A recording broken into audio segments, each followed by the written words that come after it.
What do you think about the efficacy, in practical terms, of people turning out at protests and marching?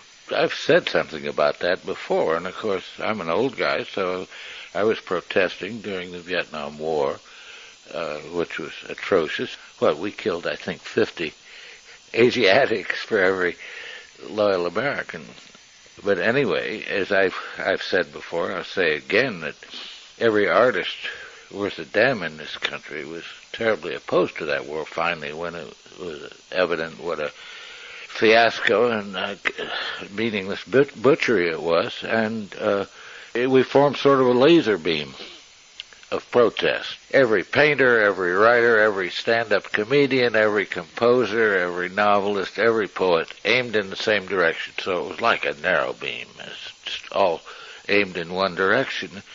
And I said the power of this incredible new weapon turned to be that of a banana cream pie is 3 feet in diameter, dropped from a stepladder 4 feet high. Yes, is the right of the people to peaceably assemble and petition their government for a redress of grievances is now ain't worth a pitcher of warm spit. And that is because TV will not come and treat it respectfully. Well, hundreds of thousands turned up in New York, perhaps 500,000, and the figures from around the world, as high as 10, 11 million people turned out on February 15th. The commander-in-chief dismissed these protesters as a focus group. Yes. What might he be thinking, comparing millions of people to a focus group? He was told what to say, and, the word thinking does not apply in this case. He's very much like Ronald Reagan, in fact, an actor who will deliver whatever lines he's given. And Reagan and I worked for the General Electric Company at the same time. And he was on his way down, and I was on the way up.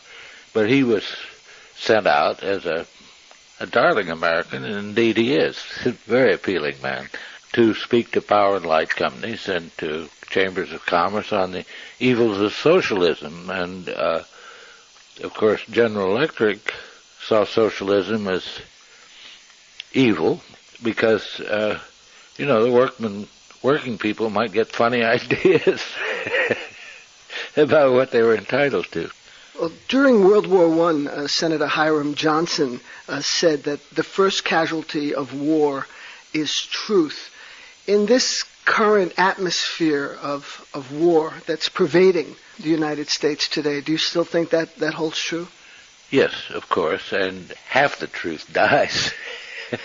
Because, of course, there are two sides to every argument, but half of the truth is now suppressed by TV, which simply does not report it or does not respect it.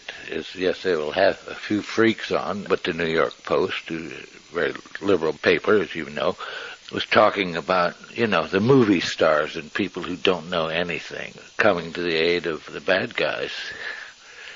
Television is really something. I mean, it taught my children before they went to school and continues to teach them even now.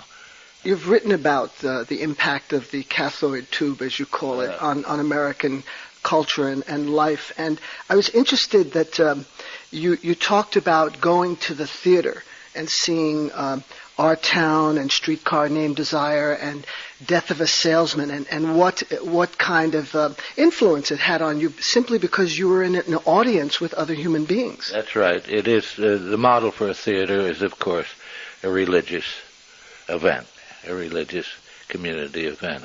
Yes, and so at the end, when Willie Loman's wife says, "Attention must be paid," is a whole audience. Yes, they wanted to say amen, amen. And so, yes, it can be a religious experience. Today, with the way war is being produced as a made-for-TV event, showdown in Iraq with graphics and maps as such, war is kind of turned into a video game for the armies of couch potatoes out there. it's incumbent on the president to entertain. And I must say that Clinton did a better job of entertaining, and was forgiven for that, incidentally, for the scandals. Bush feels a need to entertain, and I'm sure any president is competing for time on TV. And so what he is going to entertain us with is what I call Republican Super Bowl, which is played by the lower classes using live ammunition. I must confess, Mr. Vonnegut, I'm feeling a little bit nervous because I'm looking around and I don't see your survival kit in evidence. I don't see the duct tape on the windows and the plastic sheeting. Are you ready? I want to die. Well, I mean, it seems that right now, with the kind of, I can only describe it as madness that's going on, that this would just be a gold mine for satirists and stand-up comics and comedians. I mean, but is that happening? Do you see people going to town on this issue? No, it's because the government satirizes itself, and so the job is no longer there to be done.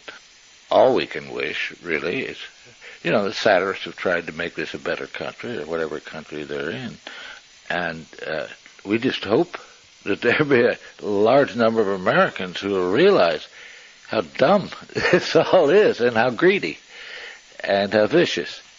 Such an audience is dwindling all the time, again, I think because of TV. But I have said one good thing about TV is, if you die violently, God forbid, on camera, you will not have died in vain, because you would have been great entertainment. Recently I was hand-wanded at an airport. I wonder if you've had that privilege yet. I get strip searched every time. I have to take off my shoes and everything else. I was interested in talking to the guy who was hand-wanding me. I said, is this a regular or irregular verb? And may I say, you look a little funny. If you came through my line, I'd figure you as a possible wrong. But I would change your appearance if I were you. Dye my hair, perhaps? Well, I mean, being an Armenian isn't that far from being an Arab, is it? They both begin with A. One great social satirist and comedian was George Burns, and he used to say, honesty is the most important thing, and if you can fake that, you've got it made. Yes, I've heard that, and there are some wonderful sound bites like that. I must confess to you, I'm not one of those Vonnegut devotees. Sorry to tell you, I haven't read all your books. Well, then go away. Okay, I'll be leaving soon. But one I did read recently was Slaughterhouse-Five, and I was interested to see that you wrote, not many Americans knew how much worse the bombing of Dresden in February 1945 was, the bombing which you were under, literally, had been than Hiroshima. I'm wondering now, some 5 decades later, is that still the case? Is Dresden still pretty much unknown? What they've done, the truth continues to die after the war.